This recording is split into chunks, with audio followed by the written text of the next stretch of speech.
chiamo Gennaro Panzuto, un ex rapinatore e un ex camorrista. NCO, niente camorra oggi. Noi dobbiamo guardare Napoli come nostra mamma.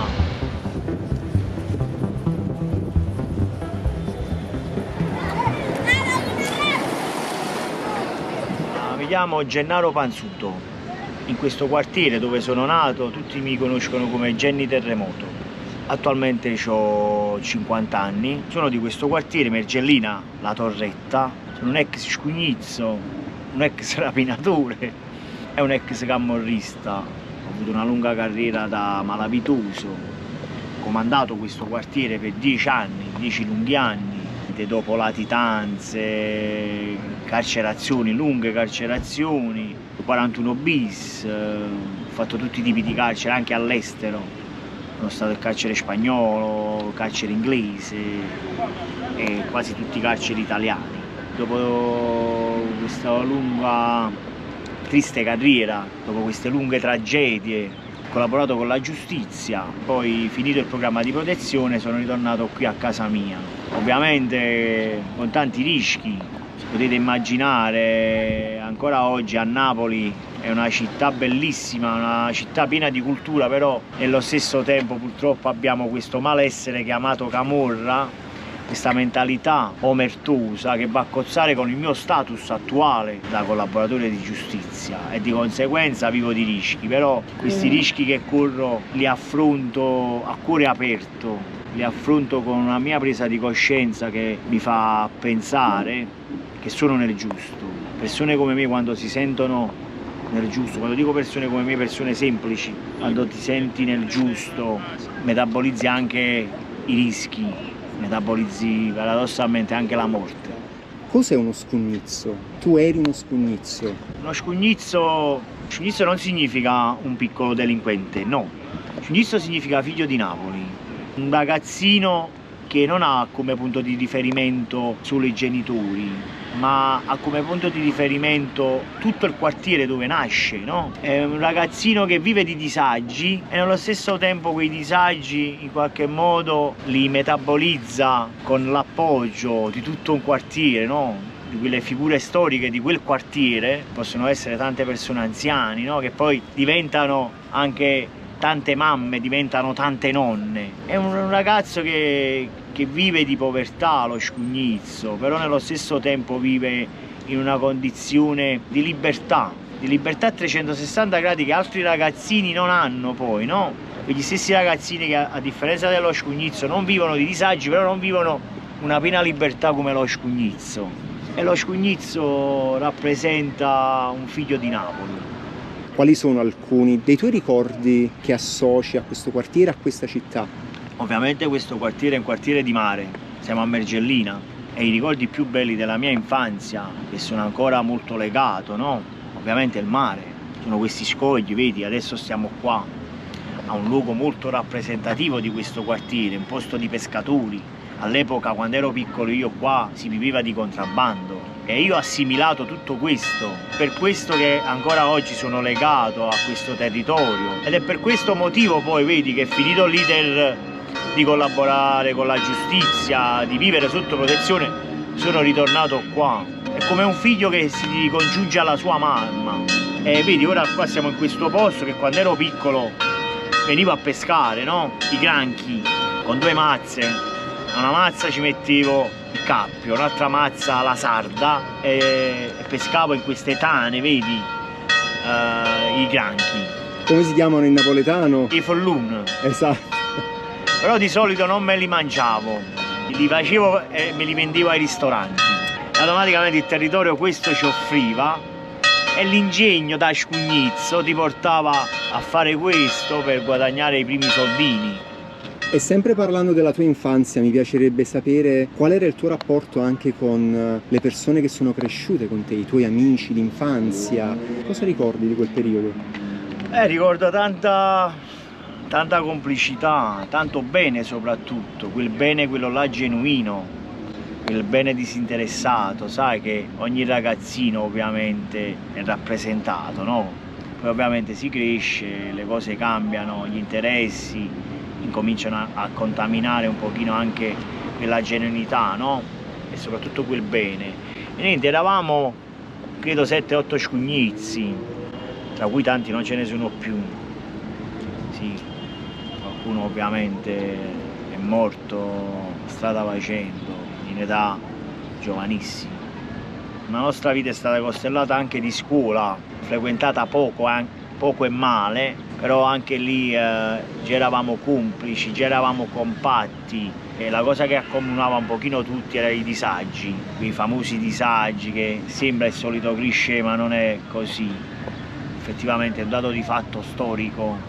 Abbiamo incominciato, vedi, unitamente altri parenti nostri eccetera eccetera, un pochino più grandi, abbiamo incominciato a vedere cose che i ragazzini non dovrebbero vedere. Abbiamo visto la tossicodipendenza, il boom dell'eroina qua. Abbiamo visto l'epoca del contrabbando che ci ha fatto guadagnare i primi soldini. Sai, a modo nostro davamo una mano e i contrabbandieri con molto altruismo ci davano dei grandi compensi a portata all'età che avevamo, no? Abbiamo cominciato unitamente a tutta la paranza, no? Fare dei piccoli furti banali, ma comunque sia che rappresentavano gli inizi di una devianza per uscire fuori poi da quei disagi che purtroppo hanno costellato poi una vita intera. Poi io sono molto legato a quei ricordi di infanzia, perché vedi, come parlavamo prima, mi portano sempre poi indietro con la mente.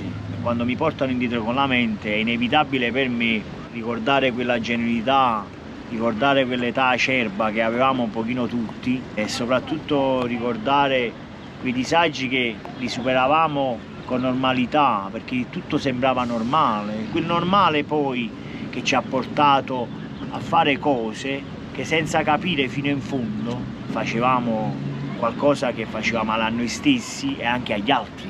Quella normalità che ancora oggi esiste, che io cerco di far capire attraverso le scuole. Guardate, tutto questo non è normale fare rapine, non è normale sparare a un tuo coetaneo, non è normale accoltellare a un tuo coetaneo per motivi poi alla fine futili, motivi che sicuramente si potevano evitare con una scusa o un sorriso, no? Questo ti riporta in mente questo territorio, no? A persone come me, laddove ci sei nato, cresciuto e pasciuto, come si dice in un lessico napoletano. Vedi, io sto qua, è un luogo che conosco benissimo, ma ogni volta che vengo qua o stimolato da qualcuno, come in questo caso te che mi fai determinate domande, o stimolato da un qualcosa, no? In qualche modo mi viene una sorta di commozione, no? Divento emotivo, proprio perché ci sono tante cose, tanti ricordi contrastanti che possono essere bene e il male, che fanno a botte fra di loro, e questa sensazione ti porta, sai, una sorta di smarrimento, lo stesso smarrimento che provavi poi quando eri piccolo, no? Io guarda, mi sarebbe tanto piaciuto studiare, ma studiare in un modo serio, in un modo concreto, per dare miglior voce a queste sensazioni che provo quando ricordo tutto questo. Avresti voluto studiare, però tu devi aver studiato per poterti esprimere nel modo in cui ti esprimi, per poter parlare del tuo passato e del tuo presente nel modo in cui fai adesso, e anche parlare del futuro, perché tu spesso parli del futuro con i giovani nelle scuole, come ci dicevi prima. Quindi ti chiedo, com'è stato il tuo rapporto con lo studio, con la scuola? Allora, questo linguaggio che ho adesso, questo modo di esprimermi che ho adesso, questo lessico che ho adesso, nulla a che vedere con i studi che ho fatto da piccolo, perché da piccolo purtroppo, in base a tante varianti, ho studiato poco e malissimo. Ho una terza media risicata. Risicata cosa significa in termini concreti? Che dalla prima media, siccome venivo spesso bocciato, allora per non darmi il posto da bidello, le professoresse, i professori, il direttore, conoscendo, diciamo, il contesto familiare, conoscendo, diciamo, il contesto in generale, sapevano che eravamo ragazzi, se eravamo fortunati, destinati a andare a lavorare, non a continuare gli studi. Allora chiamarono i nostri genitori, all'epoca mio nonno, mia nonna, e gli dissero: guardate, se ci promettete che lui non continuerà gli studi, gli diamo la terza media. Mentre invece caso cambia, diversamente, laddove voi ci dite che volete far proseguire gli studi, non ci possiamo dare la terza media, non lo possiamo mandare alle superiori così combinato. Essendo noi persone semplici, la mia famiglia persone semplici, e di conseguenza anche io, il lusso era casomai andare a lavorare, no? E così ho avuto la terza media. Ritornando alla domanda di base, questo mio linguaggio pseudo corretto, comunque sia, tra virgolette, che si distingue un pochino dalla massa delle persone come me che hanno rappresentato il mio contesto criminale, è solo perché io, a differenza della mia gente, no, che rappresentava il mondo criminale, rappresentava il mondo carcerario, a differenza loro, io per evadere da quella condizione, specialmente il 41 bis, leggevo tanto, e questo leggere mi ha dato una forma di libertà mentale, più sicurezza nel linguaggio. Vedi, anche questo, io riflettendo sulla mia persona, no, posso riflettere anche su quello che accade agli altri, a ragazzi come me. Vedi, anche quel fatto che quando ero piccolo non avevo cultura, non vivevo di studi concreti, no? Perché ho detto frequentavo poco e male, allora di conseguenza ti limita tanto, ed invece la conoscenza, il linguaggio, sapere esprimerti ti dà più sicurezza, quella stessa sicurezza che poi ti fa scegliere, no? Il bene e il male. E oggi vedi, oggi mi ritrovo adesso che fortunatamente, meglio tardi che mai, ho acquisito un qualcosa che ha dato valore alla mia coscienza, ha dato un valore culturale, ha dato un valore, come ti posso dire, di sicurezza, no? Oggi nella mia ignoranza posso parlare di tutto e posso parlare con chiunque, e questo è un vantaggio per me, e soprattutto è una scoperta, perché sai, tanti ragazzi qua, no?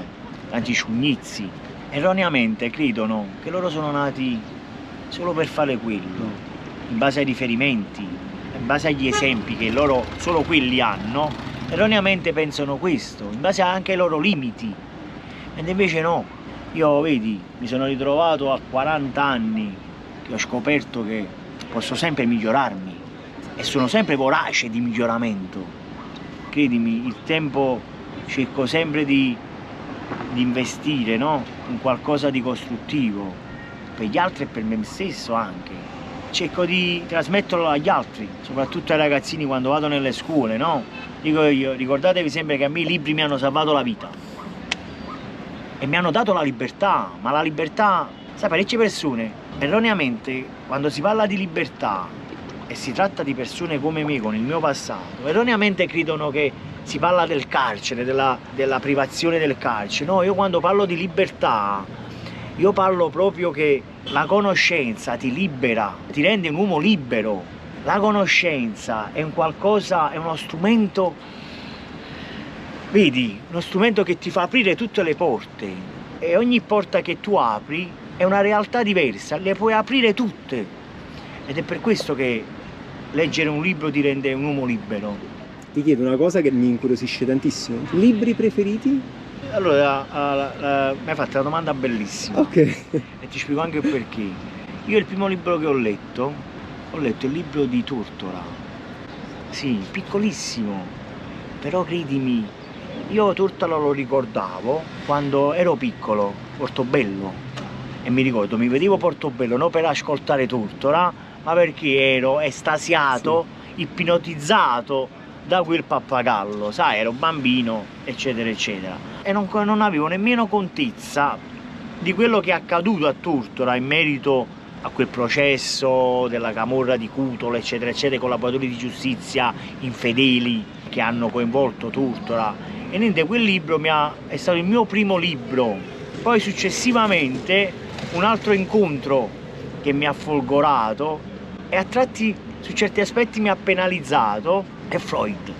Ho letto dei libri di Freud che davvero mi hanno aperto un mondo, però nello stesso tempo mi hanno penalizzato sul rapporto con il prossimo, ma anche a volte con le persone che voglio bene, no? Perché attraverso Freud, credo che sai di cosa parlo, sai, Freud, psicoanalisi, sì, linguaggio del corpo, linguaggio del corpo, è su quel linguaggio del corpo che mi ha penalizzato tantissimo. E poi ho letto la Bibbia, e la cosa bellissima della Bibbia, lo sai qual è? Anzi, che invito un pochino tutti a leggere la Bibbia, ma non sotto forma di fede. Leggete la Bibbia come un racconto e credetemi, attingete a tante cose in un modo ancora più forte, che può essere poi qualcosa legato alla fede. Leggerla così, che scinde dal fattore cristiano, cattolico, perdonatemi se uso qualche terminologia poco appropriata, però vi invito a leggere un pochino tutti la Bibbia così, senza vincoli di fede. Mi ha aiutato tantissimo la Bibbia, però no, ripeto e ribadisco, non su quel concetto là, che poi è attualissima la Bibbia. Voi nella Bibbia potete trovare tutto, qualsiasi spiegazione la ritroverete nella Bibbia. Molto interessante, vedi che libri leggeva e legge magari tuttora, Sì. Gennaro. No, ma guarda, io poi, molto. a me mi piace tanto incrociarmi con il destino.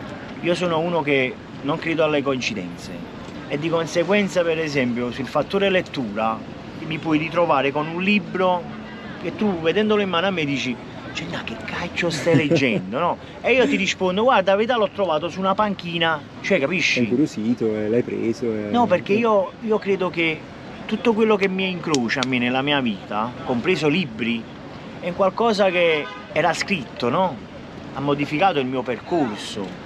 Allora, quindi è tutto un disegno per me. È difficile che leggo un libro a dire: mo vado a comprare il libro di... A volte, vedi, mi sta capitando attualmente di andare a parecchie presentazioni di tanti soggetti, anche giudici, ex giudici che presentano libri, ma però non mi viene quell'input di poi andarlo a comprare. Io rimango dell'avviso che il libro mi deve capitare. Mo recentemente sono stato a casa di Don Salvatore Saggiomo, cappellano del carcere secondigliano, mia guida spirituale, e fa parte dell'associazione che rappresento anche io, NCO, Niente Camorra Oggi. NCO è una sigla riportata a NCO di Cutolo. Abbiamo preso questa sigla proprio per demolire quel significato, no? E renderlo un qualcosa che va a cozzare poi contro la camorra. Niente camorra oggi. E recentemente mi sono trovato a casa di Don Salvatore, Don Sasi, e c'era questo libricino. Io l'ho preso, ho detto io me lo porto a casa, ed ecco qua mi sono ritrovato in un libro che narrava un qualcosa che era lontano dai miei interessi, però alla fine poi mi ha dato spunto per un video che poi ho fatto la sera rivolgendomi ai giovani. Parlava di qualcosa di mistico fra un bambino e una mamma, che alla fine questa mamma non c'era più, e questo bambino, a posto di giocare con gli amichetti, aveva la mamma immaginaria, non la conosceva la mamma, però lui nella sua fantasia se la ritrovava davanti e ci giocava, gli chiedeva consigli, e io in qualche modo l'ho finito 4-5 di mattina. Alla fine mi ha dato quell'input, no? Quella riflessione, metaforicamente parlando, che ho spiegato ai ragazzi, no? Che Napoli noi ci dobbiamo rapportare a Napoli come nostra mamma, e qualsiasi disagio, qualsiasi consiglio lo ritroviamo qua nelle nostre strade di Napoli, perché noi dobbiamo guardare Napoli come nostra mamma. Io cammino per strada, no? E sto sempre lì a guardare questa città, no? Che io amo in un modo viscerale, però oggi, siccome che io questa città l'ho trattata malissimo, questa mamma, no? L'ho delusa tantissimo. Io oggi cammino per Napoli, la guardo come potrei guardare a mia mamma, e con lo sguardo cerco sempre il suo perdono, cerco sempre di capire se mi ha perdonato, poi soprattutto. Secondo te, Gennaro, tra la tua infanzia e quando tu eri giovane e quando ti sei avvicinato al mondo dell'illegalità, il mondo della criminalità ed il mondo di oggi, ci sono delle cose in comune da quando tu eri più giovane a quello di oggi? No. Hai fatto una bellissima domanda, perché questo, vedi, poi può rendere utile a chi ci ascolta per avere strumenti poi e capire il fenomeno e risolverlo, soprattutto da deterrente, no?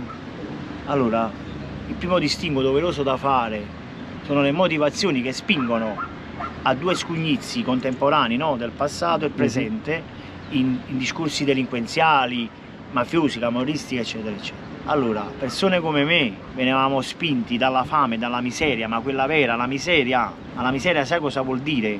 La miseria era che davvero la merendina non si sapeva, vedevamo solo la pubblicità. La miseria, quella vera, è che una tuta si comprava una volta all'anno con 3 taglie più grandi. La miseria, non avere la carta igienica a casa e pulirti il culo, perdonatemi del linguaggio scurrile, pulirti il culo con la carta del giornale, ok? Quella era la miseria. La miseria è vedere i tuoi genitori che si ammazzavano dalla disperazione perché effettivamente non si poteva mettere un piatto a tavola. I disagi, quelli veri. Oggi questi ragazzi, epoca attuale, sta miseria non c'è più. Quei disagi che hanno vissuto ragazzi come me a quell'epoca non esistono più. Esiste sempre la povertà, ma è una pseudo povertà, come il pseudo lusso che fa credere poi questo mondo criminale. Quello è un pseudo lusso, però questo è un altro discorso, caso me lo affrontiamo dopo. Ma ritornando al discorso di base, in merito al parallelismo, no? Fra l'epoca che spingeva ragazzi come me a fare quello e adesso questi ragazzi fanno quello che fanno solo per smanie di potere, smanie di emulazione a queste fiction che purtroppo vengono bombardati, perché all'epoca mia queste fiction o questi film dovevano andare al cinema.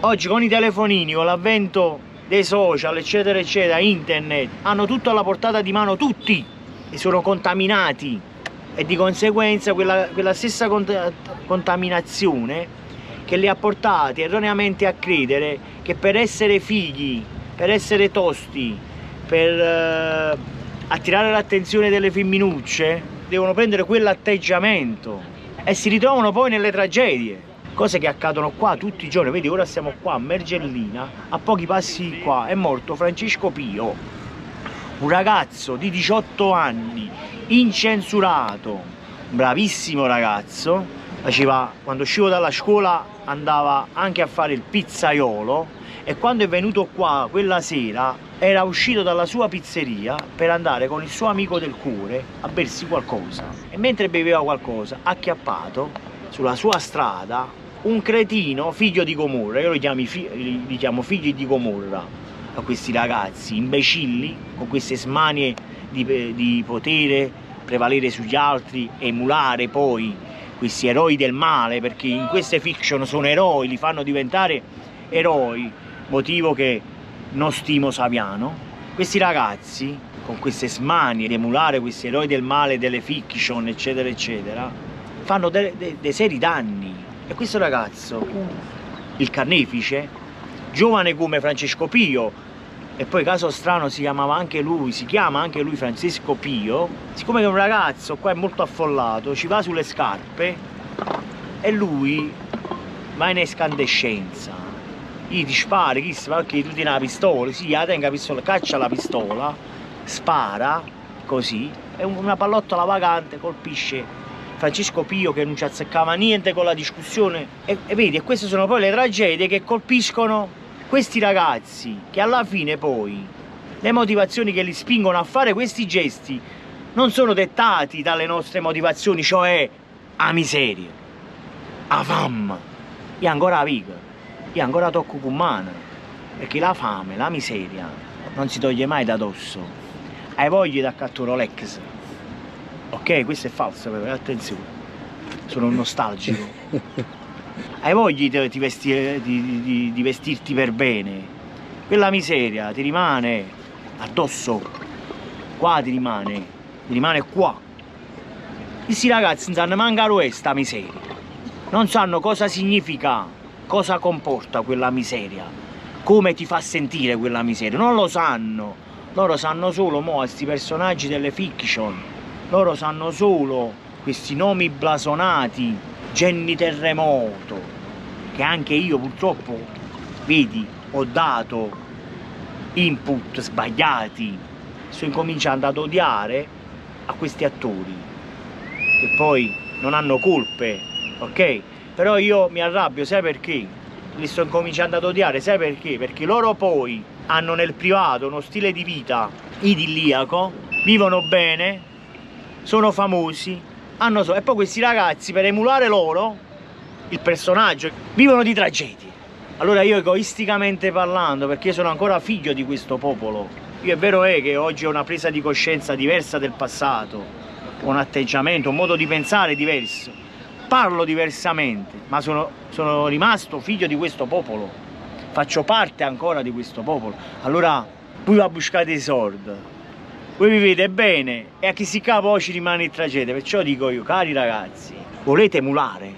Emulate il privato di questi attori, perché il personaggio che loro interpretano è un personaggio, quello stesso personaggio che vive di tragedie, quelle stesse tragedie che voi conoscete solo quelle poi.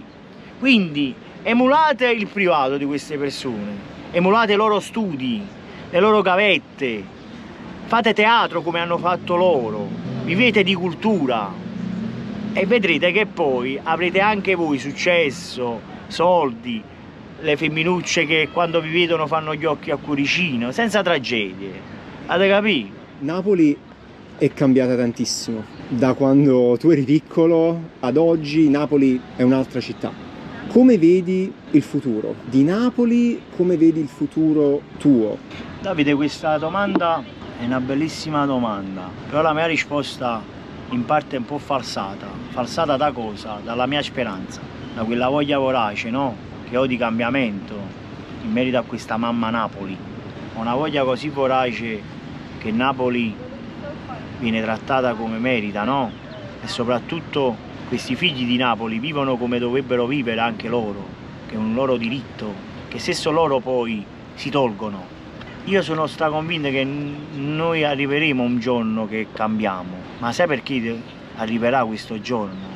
Perché ci stiamo incamminando a un punto di non ritorno, perché paradossalmente si stava meglio quando si stava peggio. Napoli viene da tante guerre di camorra, viene da tantissime tragedie, ma tragedie serie, tragedie che ancora oggi ci sono gli effetti collaterali, quelle stesse tragedie che si piange ancora, anche se è passato tanto tempo. Però oggi Napoli è meno sicura, paradossalmente, nonostante si fanno mini morti. È meno sicura perché? Perché oggi questi figli di Gomorra non si misurano fra di loro, si misurano con i bravi ragazzi. Poi oggi c'è un'altra cosa triste che ci porterà a un punto di non ritorno e spero che viene presto questo punto di ritorno, perché laddove avviene il punto di ritorno poi c'è solo la salita e mi piace pensare il cambiamento. Oggi c'è l'avvento delle donne, che in passato 9 donne su 10 buttavano acqua sul fuoco, oggi 9 donne su 10 buttano benzina sul fuoco. Oggi in questa realtà camorristica pseudo-tale c'è il pieno controllo delle donne, che a volte anche con meschini ricatti morali invogliano i propri maschi della loro casa, della loro famiglia a fare cose contro natura. Ed è per questo che oggi Napoli è peggiorata, unitamente poi a tutti questi ragazzini che emulando questi eroi del male fanno quello che fanno, dispensando tragedie a destra e manca, poi immolandosi senza saperlo come diversivi per la malavita, quella che conta, quella storica che esiste ancora, che ho fatto parte io.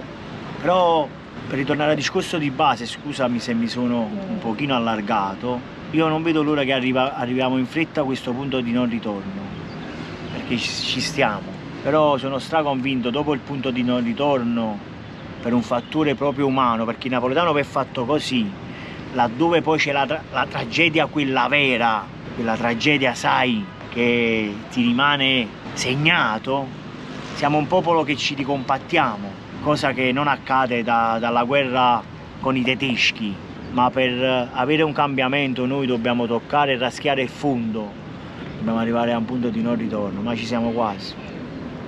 E invece un commento, una riflessione per i ragazzi, per i giovani d'oggi, napoletani e non. Guarda, se giri un attimo la telecamera, no? Vedi, in lontananza sono dei ragazzini che giocano a vedi? Sì. Per immedesimarmi bene, no? Ora faccio finta che sto parlando con quei ragazzini che possono essere probabili scugnizzi, probabili carnefici o probabili vittime. E gli dico, guardandogli negli occhi a questi ragazzini, di non rendersi terreno fertile per il proprio fallimento. Gennà, grazie mille. Fammi aspettare vicino a te, è stato veramente un onore e devo dire molto interessante, perché veramente la tua introspezione, il tuo modo di parlare del tuo passato, di quello che pensi oggi, anche del futuro, mi ha colpito molto. Quindi ti ringrazio ancora una volta di aver accettato di fare questa intervista e chissà, magari possiamo anche continuarla un giorno con altre domande, perché io ne ho tante ancora. Davide, sfondi una porta aperta, l'importante è che facciamo cose costruttive e che in qualche modo fungono da deterrente per tutti questi figli di Napoli. Bello, e con questo possiamo chiuderla qui. Grazie ancora Gennà, alla Grazie a te. prossima.